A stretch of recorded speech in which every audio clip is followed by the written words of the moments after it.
we're just starting it. There it was. A couple days ago, baby. How are you? Okay. I love you. I love you.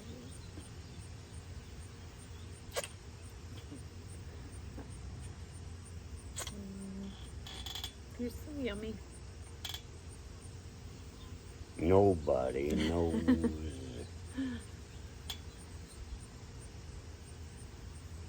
2 days ago, you asked me, how are you feeling? How are you feeling? And I said, well, I don't know. I'm fine. It was kind of a strange question to me.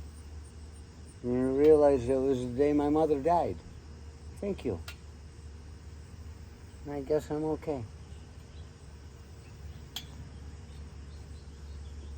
The interesting thing is, she died on the 7th, buried on the 11th.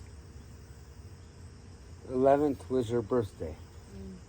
And it was like, yeah, people can see that all they want about, you know, oh, how terrible that is to be buried on your birthday. I saw it as seriously a real completion of things.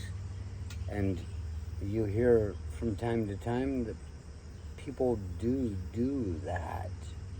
And that's what she did. She didn't hang on till her last birthday. She said goodbye on her birthday. Because it happened to fall on a Saturday. It's a common day on the damn Catholic calendar. Saturday. Not like Sunday where it's like made up. We're talking Sabbath days. We're talking about the Lord's days. We're talking about Saturdays. That doesn't make me a Jew or a Hebrew or anything other than me or you. It just makes sense if they put people on the ground on a Saturday. So it fell in line that year. And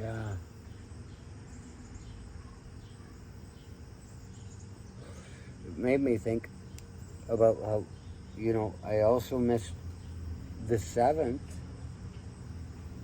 was the day they woke me up at 2:30 in the morning and said, get your rifle. And I said, why? Because I'm going to Kuwait. We'd been talking the night before about that. Nobody ever heard of it. But for some reason, I stopped at 4 beers because I know 4 beers is the place where I make a move. And I wanted, for some reason, to feel good for PT in the morning. I was like, I want to feel good when I'm out there running. And so I stopped at 4, didn't get drunk. And at 2:30 in the morning, they're saying, get your shit. I'm like, what are you talking about? And there's a guy running down the hall. He says, you're going to wait. I'm like, wait, what? Oh, geez. That was the 7th. That was Saddam Hussein annexed Kuwait on the 2nd. And on the 7th, they woke me up. The 82nd Airborne Division is supposed to be anywhere in the world. Within 48 hours, on the ground, fighting and winning. That's the mission statement.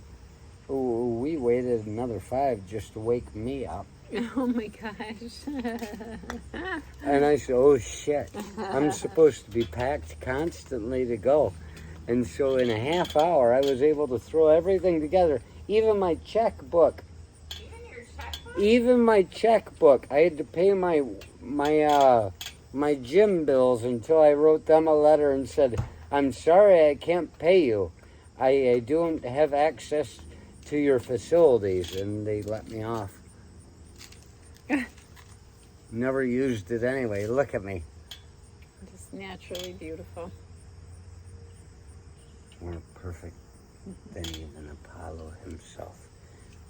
That's not my quote. Can probably either.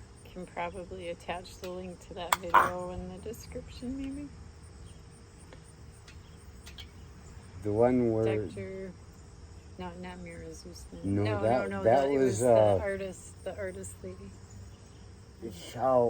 Oh my gosh, I can't remember her name. Yeah. The one that got taken into custody in China that was a world-renowned artist, and she got tortured in prison and is pretty much dead right now if she's not. Yeah. So whatever it was, the 7th, woke me up. They took us in. We were in custody, but I had access because I was a Humvee driver. I was the guy. And so I had to go out and do a load plan for the Humvee, and we put the Humvee on the plane with the trailer full of explosives that we were delivering. I did load plans. They looked good on paper. They made a big deal about that. I did that post haste also. Very fast, very quickly after I was told it was done. Post haste. And so I was out across the road from my barracks. Nobody knew I was there. I was in Yellow Ramp. I was supposed to be in quarantine, getting ready to fly off into war. And if there's anything we learned from Panama, which I didn't go to because I took leave, and said, fuck you, I'm going on leave. None of this bullshit exercise training. And so they went to Panama, and nothing to it really. Nothing more than anything we did. Nothing. And the thing is, what I'd learned from that was that when people were being told, one of the guys had a wife that was from Panama, and so he told her, and she called her relatives, and it screwed up the whole operation. I would have been the kid shot, but it screwed up the whole operation. You're not supposed to say anything. And so today, here we are on the 9th of August, and I think this is just about the time where they were so proud of me for being a good soldier. And I stopped across the road from the barracks in the phone booth, like in Doctor Who. Nobody knows what these phone booths are anymore, but I called. I looked around and I called. And my mother answered. And I said, hello, Mother. I go, oh, so nice to see you. Her birthday is the 11th, 2 days from now. I'm pretty sure I'm not going to be talking to her on the 11th.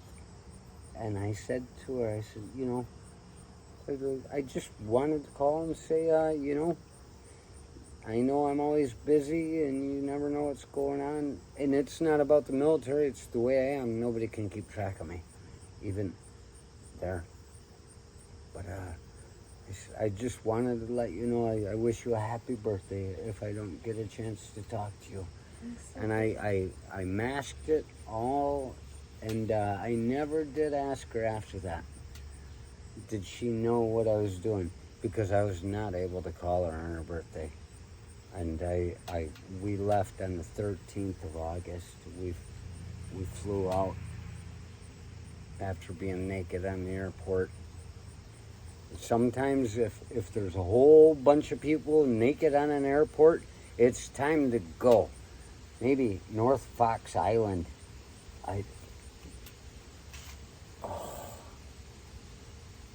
So I did. I called her and I said, goodbye, love you. And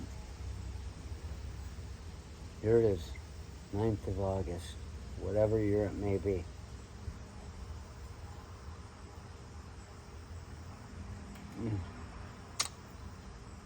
So how am I doing? Doing fine, baby. I love you. I love you so much, baby. You're so good. She knew my mom. You see, if you want to look for where the quote comes from, I'm just going to tell you. 310 to Yuma. The remake, at least. I don't know if it was in the original. I think I've seen both of them, but even bad men love their mamas.